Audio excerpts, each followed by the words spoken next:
Hi friends, வாங்க இன்றைக்கி என்ன சமையல்னு பார்க்கலாம். நான் வந்து ஒரு 2 பீட்ரூட், நல்ல பெரிய பெரிய பீட்ரூட் நறுக்கி இப்போ நம்ம வேக போட்டுக்கலாம்.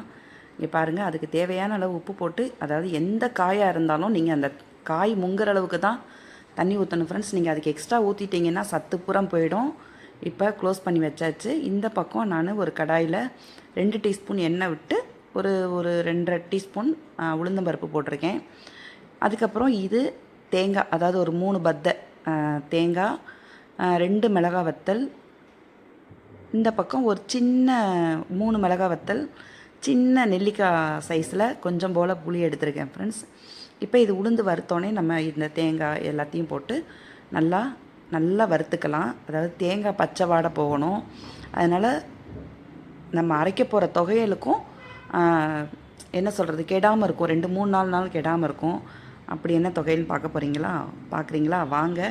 ஒரு புதினா தொகையில் தான் ஃப்ரெண்ட்ஸ். இங்கே பாருங்கள், புதினாவை நல்லா அலம்பி எடுத்து வச்சாச்சு.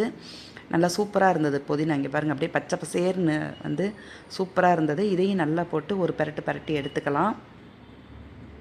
நான் இப்போ நிறைய லாங் வீடியோ போடுறேன் ஃப்ரெண்ட்ஸ். அதாவது வாரத்தில் 2 நாள் 3 நாள் லாங் வீடியோ போட்டுட்டு தான் இருக்கேன். ஆனால் லாங் வீடியோவுக்கு சப்போர்ட் கொடுக்கவே மாட்டேங்கிறீங்க. டைம் இருக்காது, ஒரு சிலருக்கு டைம் இருக்காது, வேலைக்கு போவாங்க, குடும்பத்தில் எவ்வளவோ வேலைகள் இருக்கும். அதெல்லாம் எனக்கு புரியுது. ஆனாலும் நீங்கள் வந்து பார்க்குறீங்க, ஷார்ட்ஸ் பார்க்குறீங்க, எல்லாத்துக்கும் சப்போர்ட் கொடுக்குறீங்க. அந்த மாதிரி லாங் வீடியோவுக்கும் கொஞ்சம் சப்போர்ட் கொடுங்க. இங்கே பாருங்கள், இப்போ அதை புதினாவை வதக்கி எடுத்தாச்சு. இந்த பக்கம் ஒரு டீஸ்பூன் எண்ணெய் விட்டு கடுகு போட்டிருக்கேன். பீட்ரூட் வந்து நல்லா 3-4 விசில் இல்லை, நீங்கள் 5-6 விசில் கூட விட்டுக்கோங்க. ஏன்னா கொஞ்சம் எல்லாருமே வயசு பிள்ளைங்களாக இருக்க மாட்டாங்களா, கொஞ்சம் ஏஜ் ஆனவங்க இருப்பாங்க இல்லையா, அவங்களுக்கு சாப்பிடும்போது அந்த பீட்ரூட் வந்து கொஞ்சம் நல்லா சாஃப்டாக நல்லாயிருக்கும். இங்கே பாருங்கள், அதுக்கு 1 டீஸ்பூன் அளவுக்கு உளுந்தம்பருப்பு போட்டிருக்கேன். அதாவது நீங்கள் பீட்ரூட்டு இந்த மாதிரிலாம் வைக்கும்போது உளுந்தம்பருப்பு போட்டு தாளிங்க, அது சூப்பராக இருக்கும். அதுக்கு நான் ஒரு வரமிளகாய் எடுத்து அப்படியே கையிலையே கிள்ளி போட்டுட்டேன். இது நல்லா இதானோடனே இதை நான் ஒரு 5 நிமிஷம் அப்படியே வச்சுருக்கேன் ஃப்ரெண்ட்ஸ். ஏன்னா நான் அடுப்பை வந்து எப்பயுமே நான் அடுப்பு சும்மா இருக்கவே விட மாட்டேன். ஏன்னா நம்ம கேட்ரிங் பண்ணனால அடுப்பு தானே மெயின். அந்த அடுப்பை காலி பண்ணவே விட மாட்டாங்க. அந்த எவ்வளோ பெரிய கேட்ரிங் இருக்கிறவங்க இருந்தாலும் அடுத்தடுத்து அடுப்பில் ஏற்றிட்டே இருப்பாங்க. இந்த பக்கம் நான் வந்து பீட்ரூட்டுக்கு தேங்காய் பொடிச்சு எடுத்து வச்சுக்கிட்டேன். இந்த பக்கம் ரசத்துக்கு ரசப்பொடி 1 டீஸ்பூனும் மஞ்சப்பொடியும் போட்டு எடுத்து வச்சுட்டு 2 தக்காளி 1 பச்சை மிளகாய் போட்டு இன்றைக்கி வந்து நான் வெறும் ரசம் தான் வைக்க போகிறேன் ஃப்ரெண்ட்ஸ். அதுக்கு தேவையான அளவு உப்பு போட்டுக்கோங்க.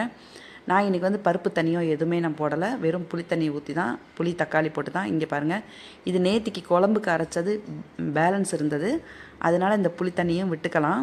பிளாஸ்டிக்கில் எடுத்து வைக்கிறேன்னு நினைக்காதீங்க. ஏன்னா அந்த பிளாஸ்டிக்கில் வந்து கொஞ்சம் க்ளோஸ் பண்ணி வைக்கிறதுக்கு இதாக இருக்குது. நம்ம சில்வர் பாத்திரத்திலலாம் போட்டோம்னா ஒரு மாதிரி உப்புக்கரை மாதிரி ஆகிடுது. இங்கே பாருங்கள், இப்போ கையில் நல்லா மசிச்சுக்கோங்க ஃப்ரெண்ட்ஸ். ஏன்னா நாட்டு தக்காளியாக இருந்தால் நம்ம ஒரு மசிச்சல், அதாவது ஒரு கை மசித்தாலே நல்லா ஆகிடும். ஆனால் இது வந்து இப்போ வர்றதெல்லாம் வந்து இந்த தக்காளி, அதாவது பெங்களூர் தக்காளி, நாட்டு தக்காளியெல்லாம் கலந்து வரனால நல்லா மசிச்சுக்கோங்க. இந்த கையில் மசிக்கிறேனே நினைக்காதீங்க. இந்த கையில் மசிக்கிறது அவ்வளோ டேஸ்ட்டு கொடுக்கும் ஃப்ரெண்ட்ஸ். அதாவது இயல்பாகவே பெண்களுக்கு வந்து கை மனம்னு சொல்லுவாங்க இல்லையா, அந்த கை மனம் எல்லாருக்குமே இருக்கும். ஒரு சிலருக்கு அது கொஞ்சம் அதிகமாக இருக்கும், அவ்வளோதான்.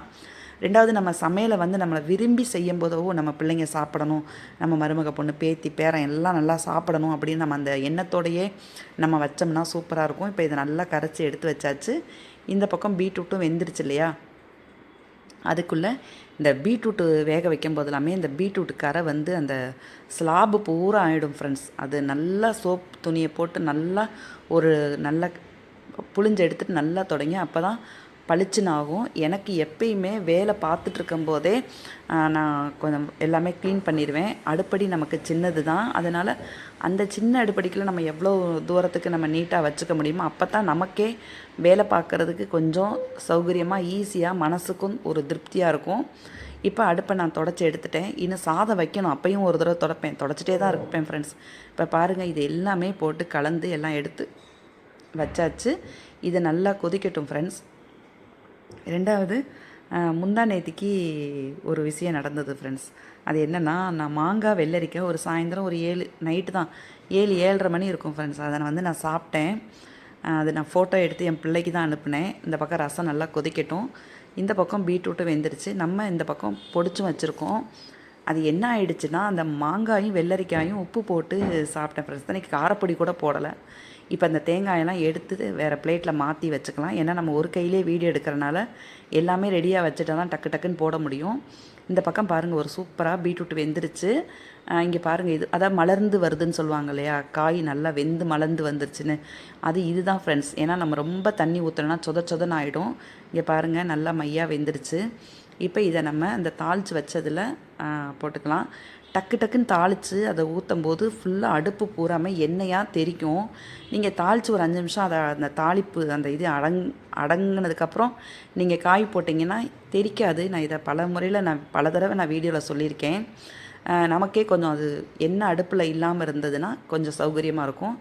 இதை ஒரு இடையில 2 தடவை நீங்கள் இது பண்ணிக்கோங்க. இது பூண்டு ரசம்னா தான் கொதிக்க வைக்கக்கூடாது. இது நாங்கள் திரித்து வைக்கிற ரசப்பொடி, மிளகு, ஜீரகம், துவரம்பருப்பு, அதுக்கப்புறம் வரமிளகா, மல்லி எல்லாம் போட்டு நம்ம திரித்து வச்சுக்கிறது.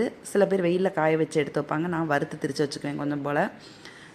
இங்கே பாருங்கள், இதுக்கு இப்போ உப்பு, பெருங்காயம், கொஞ்சம் போல் நாட்டு சக்கரை போட்டு அதை புதினா தொகையில் அரைச்சிட்டு வந்துடலாம் ஃப்ரெண்ட்ஸ். அது என்ன ஆயிடுச்சுன்னா, அந்த இகிரில் போய் மேல் நாடி இருக்கு இல்லையா, அதில் போய் நல்லா குத்திருச்சு போல். எனக்கு முழுங்கவே முடியல.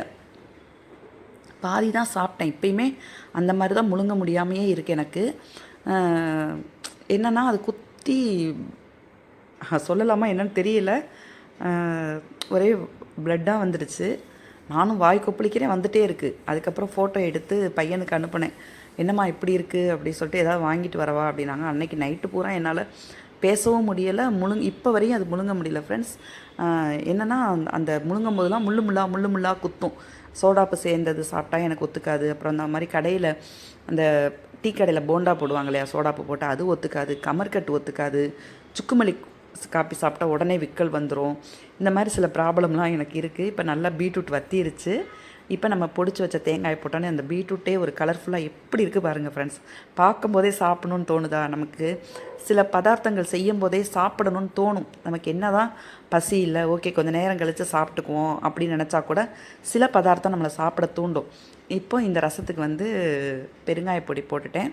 நீங்கள் இந்த சுற்றி வரையெல்லாம் கொஞ்சம் வலிச்சு விட்டுக்கங்க. ஏன்னா கொதிக்கும் போது உங்களுக்கு மேலே அந்த மாதிரிலாம் வரும் இல்லையா, அந்த மாதிரி எனக்கு அப்படி ஆயிடுச்சு ஃப்ரெண்ட்ஸ். அது என்னென்னா எனக்கு இப்போ வரையும் சரியாக வரல.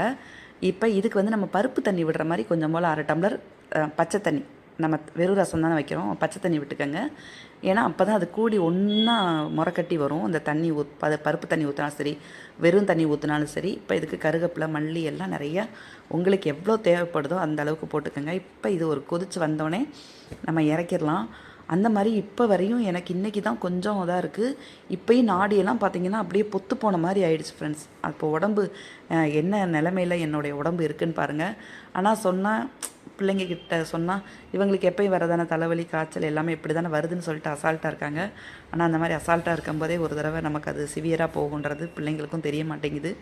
கேட்குறாங்க, ஆனால் நான் அது இல்லைன்னுலாம் சொல்லலை. ஆனால் நமக்கு ஒரு ஆதங்கம்னு ஒன்று இருக்கும் இல்லையா, பார்க்கணும், வைக்கணும்.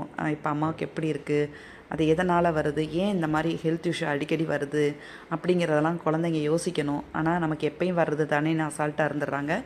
ரசமும் இந்த பக்கம் ரெடி ஆகிடுச்சு. ஃபைனலாக வாங்க என்னென்னு பார்க்கலாம். சாதம் வச்சுட்டேன். இந்த பக்கம் ரசம் தாளிக்கலை ஃப்ரெண்ட்ஸ். முடிஞ்சால் தான் தாளிப்பேன், இல்லைனா அப்படியே வச்சுருவேன் நான். ஆனால் இந்த ரசத்துக்கு தாளிச்சா நல்லாயிருக்கும். அது வெள்ளைப்பூடு ரசத்துக்கு தான் தாளிக்கக்கூடாது. நான் இப்போ தாளிச்சிருவேன். இந்த பக்கம் ஒரு சூப்பரான பீட்ரூட் ரெடி ஆகிடுச்சு. இந்த பக்கம் ஒரு புதினா தொகையில் ரெடி ஆகிடுச்சு. இந்த பக்கம் நேத்திக்கு நான் வச்ச மாம்பழம் பச்சடி சூப்பராக இருந்தது ஃப்ரெண்ட்ஸ். சாப்பிட்டுட்டேன். 2 தோசை ஊற்றி நைட்டு சாப்பிட்டேன். ஆனால் இன்னும் முழுங்க முடியல. ஓகே ஃப்ரெண்ட்ஸ், இந்த சமையல் உங்களுக்கு பிடிச்சிருக்குன்னு நினைக்கிறேன். பிடிச்சிருந்தால் லைக் பண்ணி, ஷேர் பண்ணி, சப்ஸ்கிரைப் பண்ணுங்கள். மறக்காமல் பெல் ஐக்கானுக்கு கிளிக் பண்ணுங்கள். பெல் ஐக்கானை கிளிக் பண்ணுங்கள். உங்கள் ஃப்ரெண்ட்ஸுக்கும் ஷேர் பண்ணுங்கள். Okay friends, thank you.